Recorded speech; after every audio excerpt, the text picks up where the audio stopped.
O Moreno foi um assessor do Banco Mundial, colaborador durante muito tempo do Banco Mundial em muitas reformas de políticas educativas em muitos países do mundo.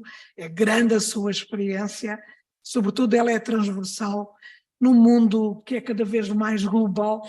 Não tem sentido pensarmos sem ser de forma abrangente e global neste tempo tão marcado por tensões, perplexidades que não pensávamos vê-las no ano 2023, uma Europa em guerra na outra ponta da Ucrânia, mas em guerra já ali no mar do Mediterrâneo, porque a guerra faz-se de muitas maneiras, faz-se com armas na Ucrânia, mas fazem-se em barcos sem condições, onde migrantes procuram terra segura, em terras de Espanha, em terras de Itália, em terras gregas. É uma Europa, tanto que se vê outra vez balançada e sobretudo desafiada a pensar-se enquanto projeto de mulher, de homem que é preciso para este século, num planeta tão pequenino que mostra claramente momentos de dor, de sofrimento, e são disso resultado tudo o que vemos na televisão, com inundações, secas, enfim, o planeta está a sofrer, não podemos ignorar isso, mas sofre também com esta diferença enorme entre norte e sul do planeta, um sul tão pobre, um sul com tantas faltas e um norte tão obeso em ofertas que se calhar nos desafiam mesmo a pensar o que é essencial para a vida. O Moreno ajuda muitos países a pensar e vai hoje com certeza também ajudar-nos a pensar em termos de desafios político-educativa, o que anda para aí a acontecer. Muito obrigada.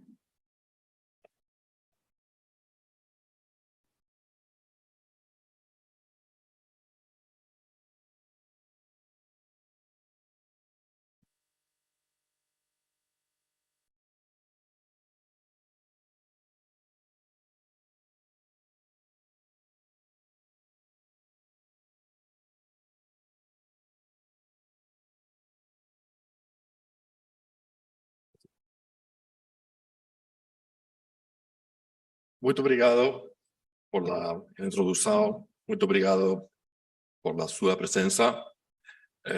Muchísimas gracias a todos los presentes, a las autoridades educativas de España y Portugal hoy presentes acá, a las de mi ministerio, a los alcaldes y sobre todo a todos los profes de primaria, de secundaria, de universidad, de formación profesional que hay hoy acá.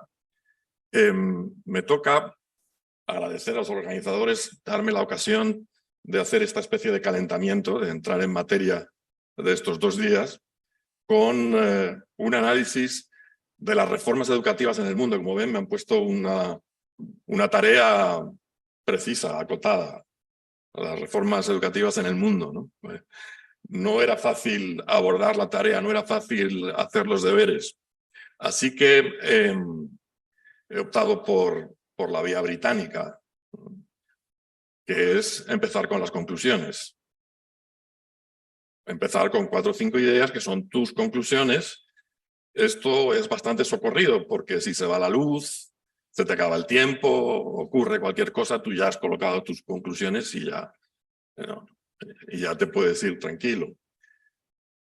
Esas conclusiones son fundamentalmente cuáles creo yo que son las grandes direcciones, las grandes orientaciones, las grandes metas de las reformas educativas en países avanzados como los nuestros, en países de la OCDE, en que ya estamos en una, no ya segunda, tercera, sino casi en una 4ª generación o 4ª ola de reformas educativas.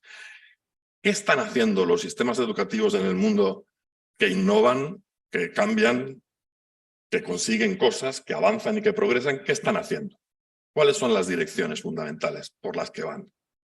Y ahí nos reflejaremos España y Portugal como en un espejo y veremos que en alguna de esas orientaciones no vamos mal y en otras podríamos mejorar un poquito más y sirva eso para reflexionar. En segundo lugar, no cabe más remedio que entrar en el tema particular de las reformas curriculares. Un tema en el que la excepción ibérica es Portugal, mucho más que España, y donde los españoles tenemos mucho que aprender de nuestros colegas portugueses. En buena parte, por ello, estamos aquí hoy. Seguramente, según avancen las jornadas de esta discusión, los españoles nos enteraremos de que no es oro todo lo que reluce y que no es todo tan brillante en lo que viene ocurriendo en Portugal desde hace unos años con la reforma curricular, y gracias a eso aprenderemos más. Y al final me he decidido a correr el riesgo, si me da tiempo, si no me cortan, si no se va la luz, al final, si me da tiempo, he decidido hacer una propuesta también personal de, ya que hablamos del perfil de salida, del perfil del graduado, de cómo queremos que sea la persona que sale de nuestro sistema educativo después de 10, 12 años de escolarización, me he propuesto plantear cuál sería el perfil de salida de nuestros sistemas educativos. ¿Dónde habría que mirar? ¿A qué indicadores habría que mirar en sistemas educativos como los de Portugal y España para saber si vamos bien o vamos mal? Para saber si verdaderamente estamos consiguiendo las cosas que importan o estamos consiguiendo otras cosas, pero que importan menos. Empiezo, por tanto, como los británicos, con cuáles son esas direcciones preferentes de la actual ola de reformas educativas. En primer lugar, el dinero, que como saben bien no da la felicidad, tampoco da la calidad, ni tampoco da la equidad en educación, pero ayuda muchísimo. Y ayuda muchísimo si, además de movilizar dinero público, espacio fiscal público, que por supuesto, y de incrementar el porcentaje del PIB, que es ese famoso indicador que se dedica a la educación, pero además de eso, si los países son capaces de que su sector privado también movilice recursos, no recursos públicos para hacer su negocio, sino que movilice recursos privados para financiar mejor la educación pública. Esto suena a ciencia ficción, pero en el Extremo Oriente, por ejemplo, y en América Latina, desde luego en Estados Unidos, es bastante frecuente. Dinero privado para la educación pública. No solamente para mejorar infraestructura o para mejorar la oferta a través de la digitalización de materiales, sino dinero público para financiar investigación educativa de la buena, de la cara. Dinero privado, perdón, para financiar investigación educativa. Dinero privado para financiar becas. Dinero privado para mejorar la financiación pública, de la financiación de la educación pública. En segundo lugar, la expansión de los periodos no obligatorios de educación. En esta tercera, cuarta ola o generación de reformas, justamente los periodos no obligatorios, la educación infantil, el 0,6 por una parte, o el 0,3 incluso, dependiendo de los países, por una parte, y la educación secundaria postobligatoria, con la formación profesional de la educación secundaria postobligatoria, más lo que ya llamamos más en general educación terciaria, aquí es donde está el foco ahora de los temas de acceso a la educación. Aquí es donde está el desafío de la expansión y donde hacen falta más recursos. Una tercera orientación, dirección preferente, llamado aquí, de la actual ola de reformas educativas, es el uso de datos, la disponibilidad de datos, para poder anticiparse a problemas de deserción, de fracaso y de abandono. Y de hacer esto seriamente. Para esto hace falta, por ejemplo, algo como lo que se hace en Canadá, que son estudios longitudinales siguiendo a generaciones enteras a lo largo de 15, de 20, de 25 años para poder tener datos y evidencia empírica muy fuerte, muy sólida, que te permita desde el sistema educativo poder anticiparte con años, poder saber cuáles son los indicadores, cuáles son las pistas que desde muy temprano te dan aquellas personas, aquellos estudiantes que se están más en riesgo de fracaso, de deserción, de abandono temprano. Esa, ya la veremos más, identificación temprana de los problemas para poder prevenirlos es fundamental, como sabemos, en política de salud, también lo es en educación, pero hace falta investigación muy seria, muy sofisticada y muy cara para poder hacer esto. países como los nuestros deberían ya estar en condiciones de poder hacerlo y otros por ahí lo están haciendo. En esta misma dirección o en esta misma línea, la inversión en aumentar servicios de atención personalizada dentro del sistema público, que implica la creación de nuevas profesiones dentro de la educación, de nuevos perfiles profesionales y de nuevos equipos multidisciplinares o multiprofesionales que sean capaces, por ejemplo, de utilizar esos datos o esa evidencia empírica cada vez más sofisticada y que permitan anticiparnos a los problemas de abandono, de fracaso, de deserción, etc. Son servicios que en el caso de España, si yo no recuerdo mal, empezamos a reclutar y empezamos a formar incluso en la primera parte de los años 80, y que curiosamente en el caso de nuestro país han seguido una evolución muy errática, muy volátil, dependiendo de la comunidad autónoma de la que estemos hablando, y hay sitios donde han ido evolucionando y hacen un servicio bastante decente, pero hay otros sitios donde la calidad de esos servicios, la capacidad de personalización de esos servicios ha sufrido mucho. En quinto lugar, es quizá la lección aprendida de la pandemia la más importante, ¿no? La de que si alguien en su momento, hasta 2020, coqueteaba con la idea de que la digitalización de los materiales de enseñanza y aprendizaje y los experimentos de escolarización en el hogar y todas esas cosas podían tener un futuro y podían ser una vía a prueba de profesores y que podían permitir, bueno, pues incluso hasta hacer frente a ciertas brechas de desigualdad, etc. La pandemia y el confinamiento nos ha enseñado que por ahí no iban las cosas. Que la escolarización implica la existencia de un espacio público de socialización que en el momento que se cierra empieza a hacer un efecto devastador, empezando por los más débiles, pero siguiendo por todos los demás.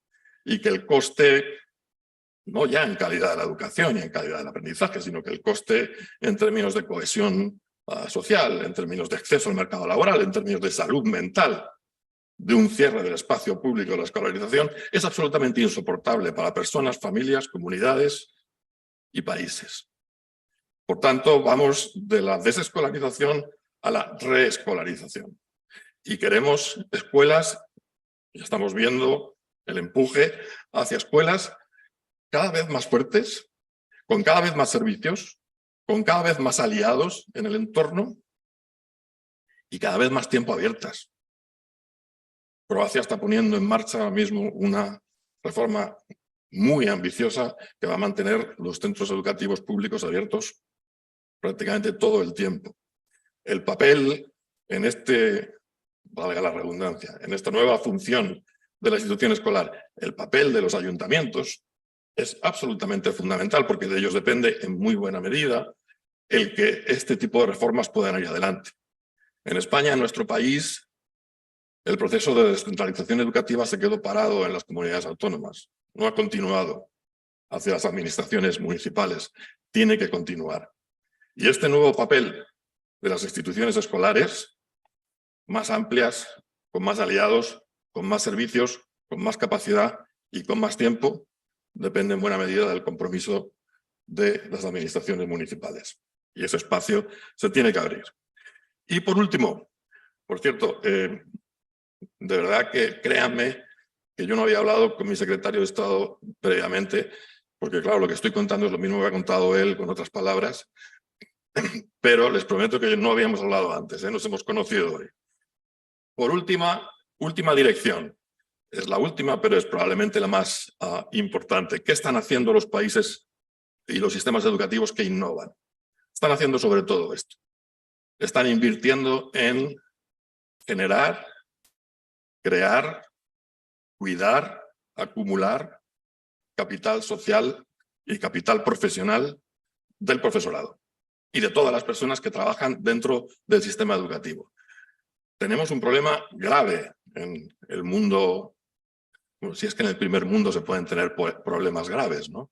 Los problemas del primer mundo no son tan graves por definición, pero bueno, para no sentirnos mal, que también podemos tener problemas graves, un problema grave que tenemos en muchos países de la OCDE es que los docentes se están yendo. Esto de la gran renuncia, la gran dimisión en Estados Unidos, en 2021 dimitieron, salieron de la profesión docente algo más de 1 millón de profesores en Estados Unidos, de personal de las escuelas en Estados Unidos, un 40% más que el año anterior. Los datos del 22 todavía no los conozco, pero me imagino que vamos en la misma dirección. La calidad de nuestros sistemas depende de la calidad de nuestro profesorado. Esto es como la ley de la gravedad, no tiene excepciones. Y por tanto, desarrollar capital profesional, seleccionar a los docentes de otra manera a como los seleccionábamos hace 100 años, y aquí tenemos otro problema. En España, desde luego, no sé cómo de grande es en Portugal, pero invertir en una selección y reclutamiento más relevante del profesorado y en una carrera docente en la que la promoción profesional y el éxito profesional no esté definido en términos de cómo de rápido puede uno dejar la profesión, es exactamente lo que están haciendo en Singapur o en Corea del Sur o en tantos países que también funcionan y también salen en las fotos de PISA y demás. Sin embargo, las reformas en educación y las innovaciones en educación tienen una serie de peculiaridades que convierten el debate público, y también el secretario de Estado español ha insistido sobre esto, en un ejercicio de bastante riesgo, ¿no? En primer lugar, la implementación de reformas educativas es heavy, es pesada, no solamente pesada políticamente, sino pesada desde un punto de vista logístico. Y comparamos. Una campaña de vacunación es algo logísticamente muy complicado de organizar, ¿eh? Vacunar a 15, a 20, a 30 millones de personas en un tiempo de semanas es una operación logística muy difícil, ¿verdad? Pero lo podemos hacer en unas semanas y en muy poco tiempo podemos valorar cuántas hospitalizaciones menos ha habido, cuántas muertes menos ha habido. Las reformas educativas, el problema que tienen es que el tratamiento, la vacuna, dura 12 años. Y usted, es que mi tratamiento, mi pastilla, son 12 años. Son 12 años de implementación, por eso digo que es heavy. Y por tanto, estamos hablando de tiempos que no tienen nada que ver con los tiempos de la política, no tienen nada que ver con los tiempos de las agendas públicas, nada que ver. Y sin embargo, el debate exige que el sector educativo se ajuste a esos tiempos de la política. Y ahí es donde llevamos siempre las de perder, porque nuestro tratamiento dura 12 años. Y no son 1, ni 2, ni 3 las cosas que pueden ir mal, sino 3.000, 4.000 o 5.000 las cosas que pueden ir mal a lo largo de la implementación de ese tratamiento. En segundo lugar, hay pocos sectores en políticas públicas, donde queráis, más presionados que el sector educativo a reformar y a innovar. Y ya no hablo solo de las leyes orgánicas en mi país, que se sucede una detrás de otra en cada legislatura, sino esa presión generalizada, universal, por reformar y por innovar. Y una vez más, el secretario de Estado lo decía hace un momento, es que no hay más remedio, es que no puedes quedarte cruzado de brazos. Y a pesar de que el sector educativo tiene una fama, digamos, de ser muy conservador, yo creo que no hay ningún otro que esté tan sometido a la presión de innovar como él. Y esto hace que desde las bases, quienes trabajamos en la educación, llegue un momento que cuando alguien te dice reforma educativa, te protejas así, porque llega un momento, y si me permiten el cinismo, que esto de la reforma educativa acaba siendo percibido como una contradicción en los términos, como un oxímoron. Si es reforma no puede ser educativa, y si es educativa no puede haber reforma.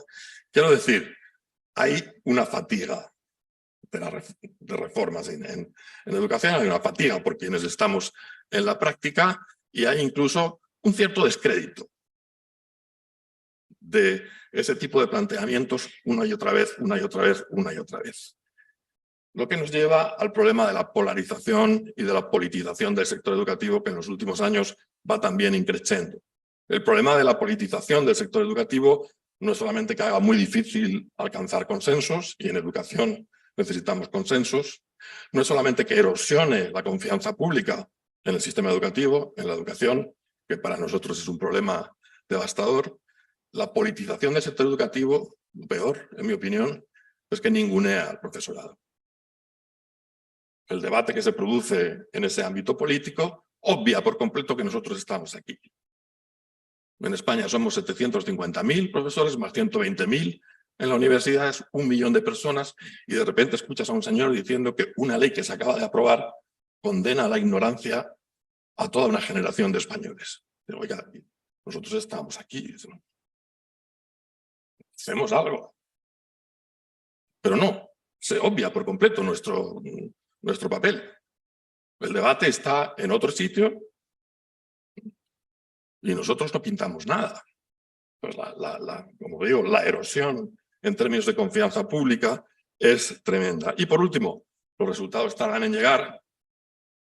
Los tiempos de las reformas en educación no son los tiempos de las campañas de vacunación, ni siquiera son los tiempos de las campañas de alfabetización de otros tiempos, son otros tiempos, es otro timing, ¿no? Y justo por eso, además, a la hora de la evaluación es muy difícil conseguir evidencia que te permita decir tal o cual resultado se debe a porque ha mejorado la puntuación de Portugal en PISA. Me encantaría conocer cuál es el debate interno, el debate político que hay acerca de por qué Portugal ha mejorado en PISA. Seguro que es algo fascinante. Espero que salga estos días. En definitiva, si vamos a ver cuáles son las reformas en la OCDE, en los países de la OCDE, en un periodo bastante amplio de tiempo, 2007 a 2019. ¿De qué son las reformas que están haciendo los países de la OCDE? Veréis, esto está en inglés a la izquierda, no sé qué, se lee fatal, pero lo cuento rápido. Aparecen 1.091 reformas educativas en países de la OCDE entre 2007 y 2019. Es un censo global. 1 de cada 10 es sobre el currículum. Pero 1 más de cada 10 es sobre evaluación del sistema, del desempeño de los estudiantes y de las escuelas. Y 1,5 de cada 10 es sobre profesorado, políticas de profesorado y liderazgo escolar. Y mi argumento aquí es que, sumándolas, 3,5 de cada 10 reformas educativas en la OCDE en ese periodo tan amplio de tiempo son reformas curriculares, solo que abordadas de una manera distinta, con un punto de vista, con un enfoque distinto, y me explico. Cuando hablamos de currículum, hablamos de 3 cosas, que son distintas. Una es el currículum escrito, el que aparece en los boletines oficiales, el currículum prescrito. De él aparece en la legislación y de él dependen los libros de texto.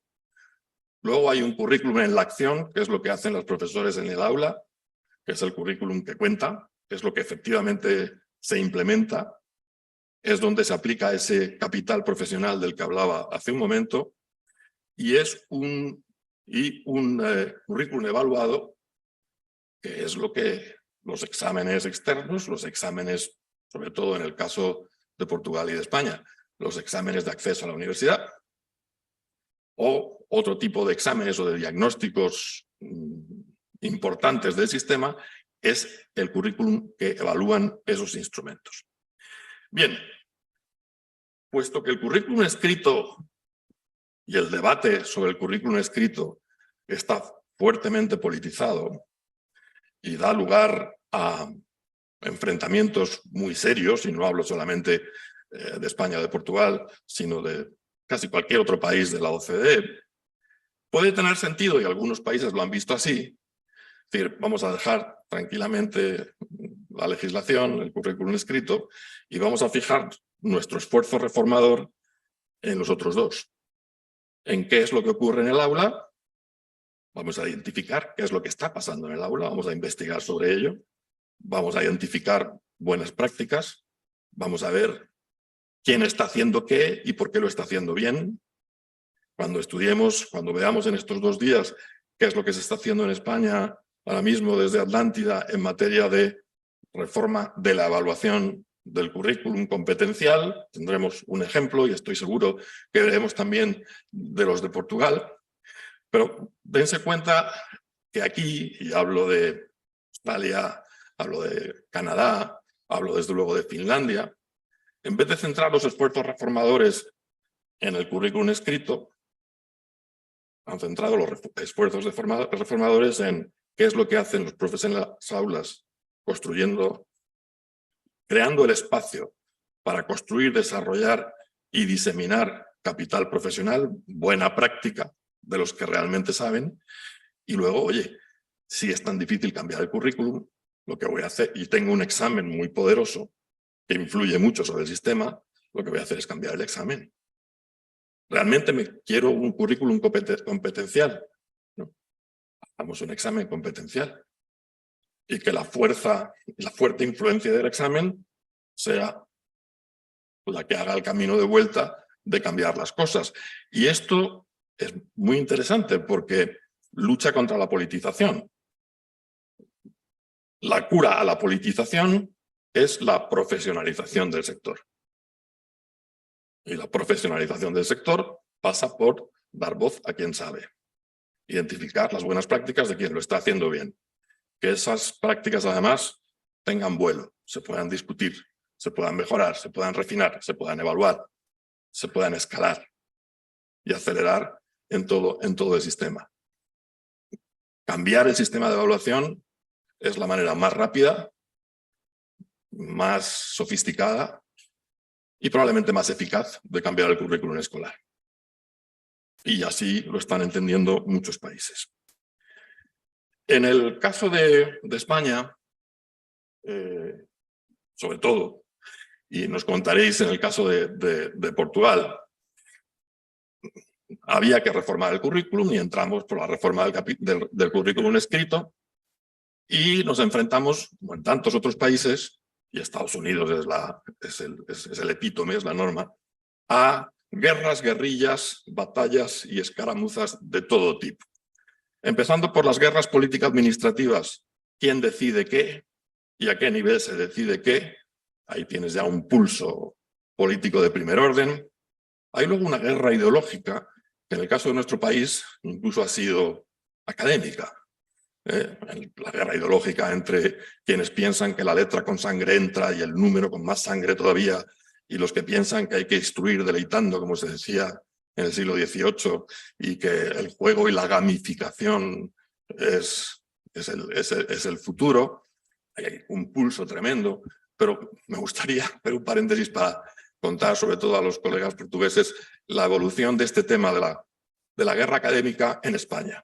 Desde que yo tengo uso de razón, años 60, años 70, los primeros cuestionarios curriculares en España contenían sobre todo la palabra conducta. La conducta, había que conseguir que el estudiante tuviera tales y cuales conductas. En el año 80, en los años 80, en España nos hicimos todos piagetianos. Eran todo operaciones y tal, y éramos todos piagetianos, pero confesos. En los años 90, con la ley de 1990, nos hicimos constructivistas. Y todos aprendimos psicología cognitiva y éramos todos constructivistas y hablábamos de capacidades. A mediados de los años 2000 vivimos un romance breve y no muy satisfactorio con los estándares. Y ya a partir de 2007, 2008, 2009 nos hicimos competenciales. Y ahora ya somos todos competenciales. Bien. La pregunta es, esa evolución, yo he vivido en mis carnes, ¿no? Y muchos de los colegas de aquí, esa evolución ha sido un proceso de maduración, de crecimiento profesional, hasta llegar por fin a la verdad. Porque mi sensación es que se parece más a si hubiéramos estado jugando al fútbol, pero hubiéramos ido cambiando de equipo. Empezamos siendo todos de Athletic de Bilbao, luego pasamos a ser del Osasuna. Y esto tiene que ver con la forofización del debate público en educación, ¿no? Porque en cada uno de esos cambios aparecían los anti-piagetanos, los anticonstructivistas, y por supuesto ahora están los anticompetenciales, que tienen, por cierto, bastante fuerza, ¿no? Mucho que analizar en ese proceso de forofización de este tipo de debate, ¿no? Y de cómo hay que abordarlo desde el ministerio, cómo hay que abordarlo desde los grupos de innovación, cómo hay que abordarlo desde los centros, cómo hay que abordarlo en la comunicación con la opinión pública y con los padres y las madres de los alumnos.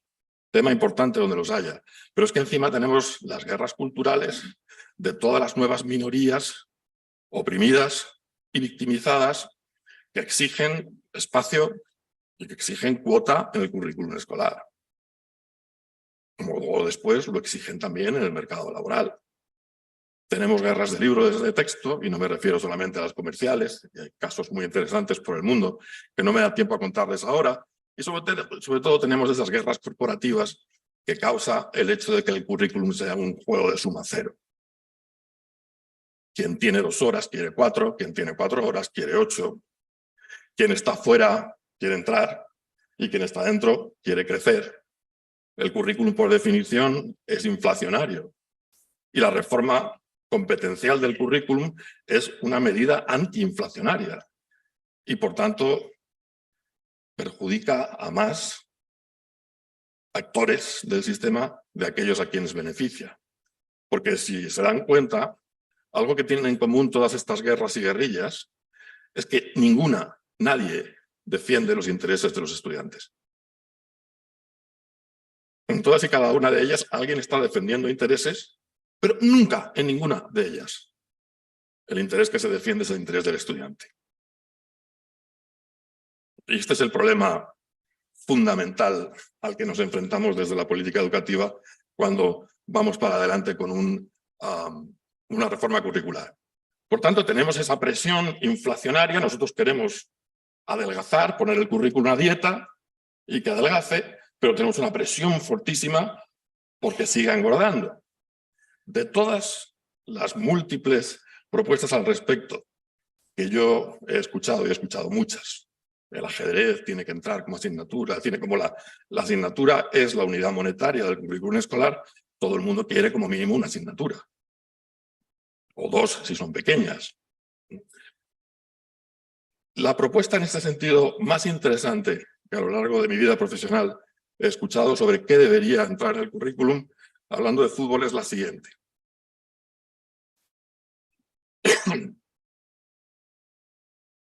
Esto fue un titular del periódico AS el día siguiente de la remontada gloriosa del Real Madrid contra el Manchester City, marcando 2 goles en los últimos 2 minutos del partido del año pasado en la Champions League. Claro, titularon: pido disculpas a todos los culés, a los atléticos, a los del Oporto, Sporting de Lisboa. ¿Pero qué quieren que les diga?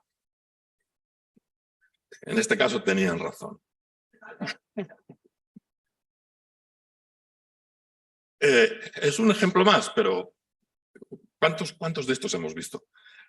¿Cuántas asignaturas tendrían que entrar en el currículum escolar, ¿no? Si escucharas el debate.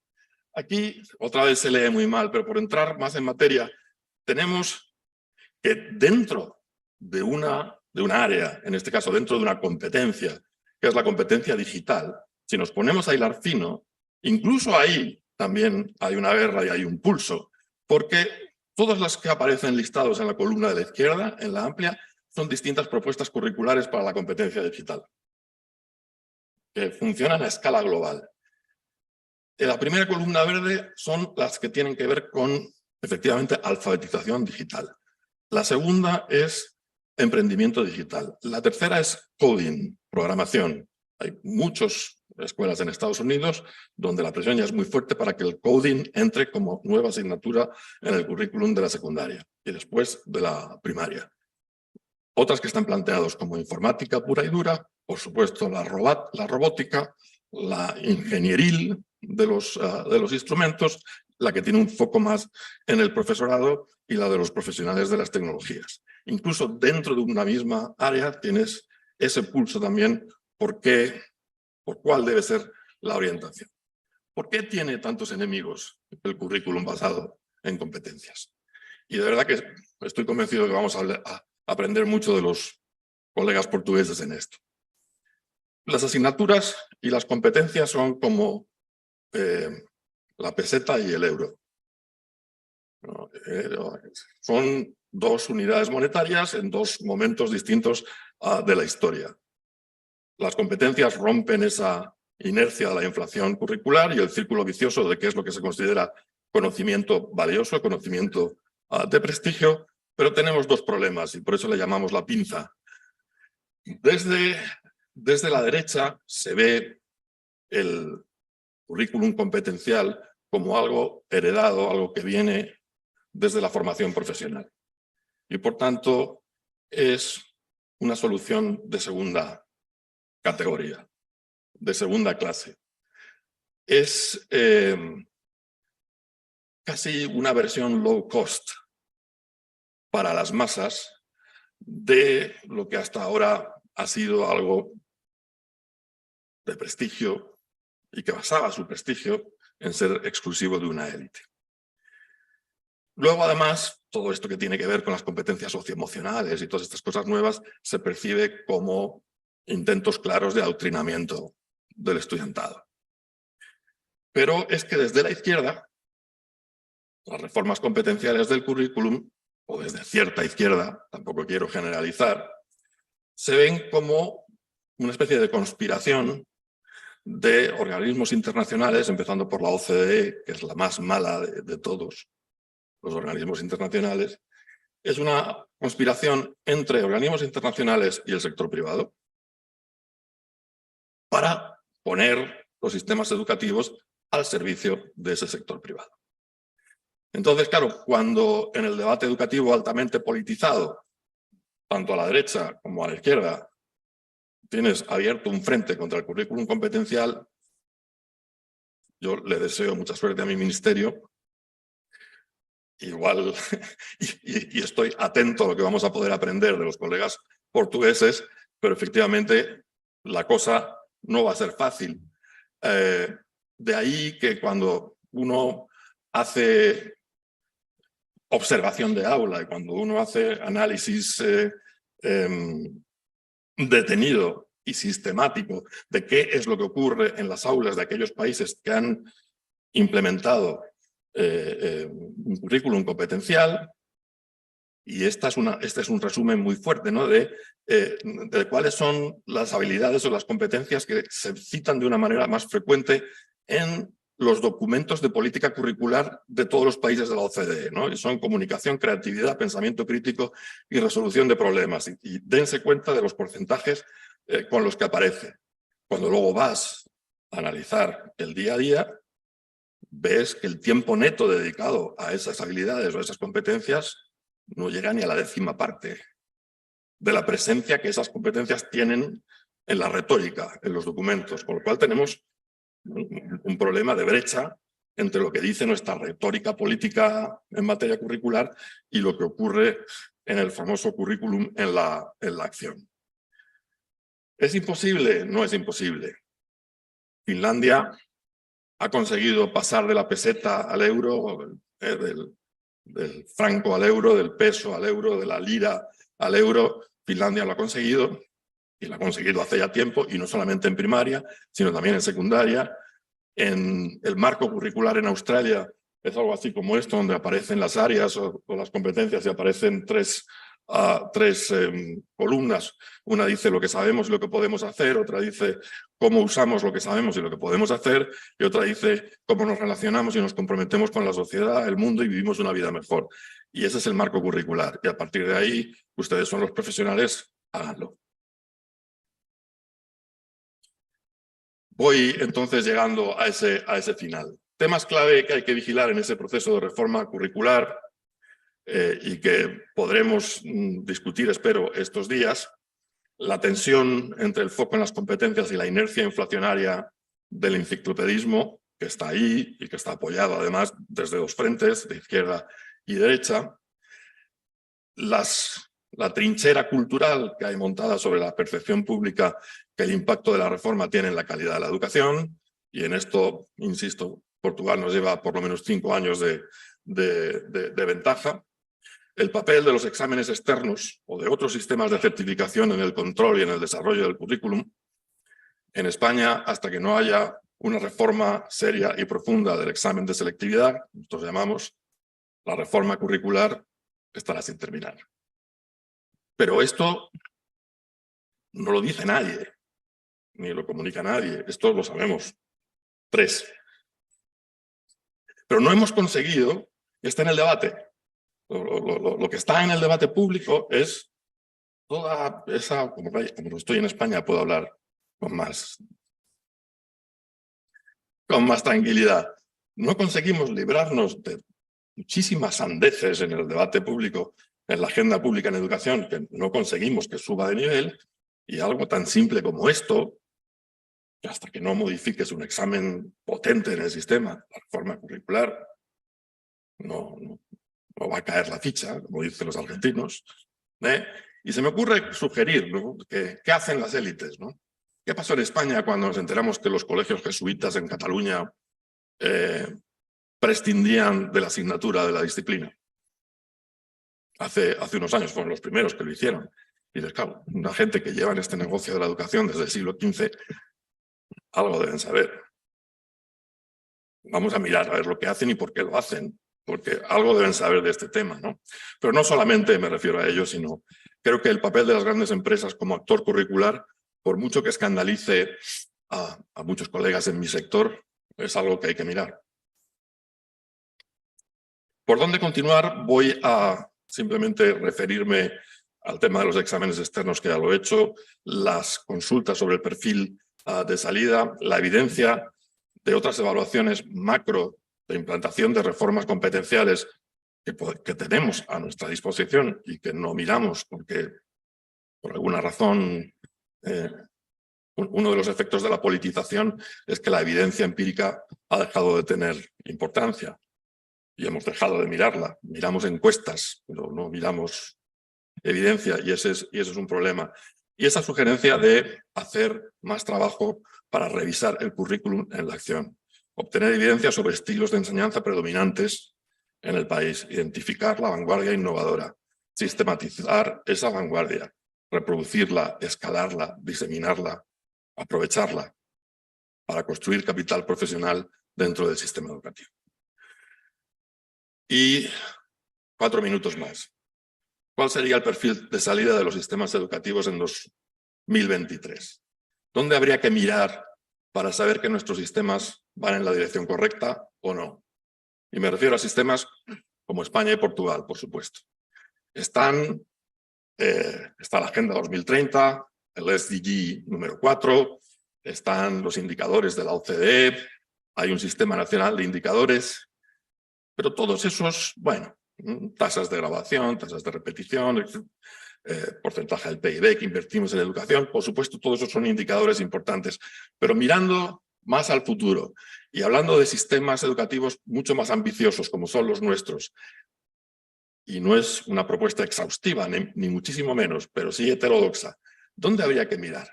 ¿Cuál sería el perfil de salida de los sistemas educativos en 2023? Yo creo, primero, que habría 2 indicadores de contexto. Uno, si existe o no existe un consenso político de largo plazo. ¿Cómo se puede medir esto? Pues en el caso de España, si conseguimos que una ley orgánica de educación dure más de 4 años. Por ejemplo, en el caso de España sería fácil de medir. O el nivel de consenso conseguido sobre la legislación o sobre otras cosas que no sean necesariamente la legislación, como la reforma del sistema de exámenes o la inversión en construir capital profesional del profesorado a partir de la revisión del currículum en la acción. Y 2, confianza social en el profesorado. ¿Cómo podría medirse la confianza social en el profesorado? Mi propuesta sería un indicador del grado de confianza social en el profesorado, sería la medida en la que el PIN parental y la cultura de la cancelación están o no vigentes en el sistema educativo del país. No sé si nuestros colegas portugueses saben lo que es el PIN parental. Si no lo saben, es mejor que sigan en la ignorancia.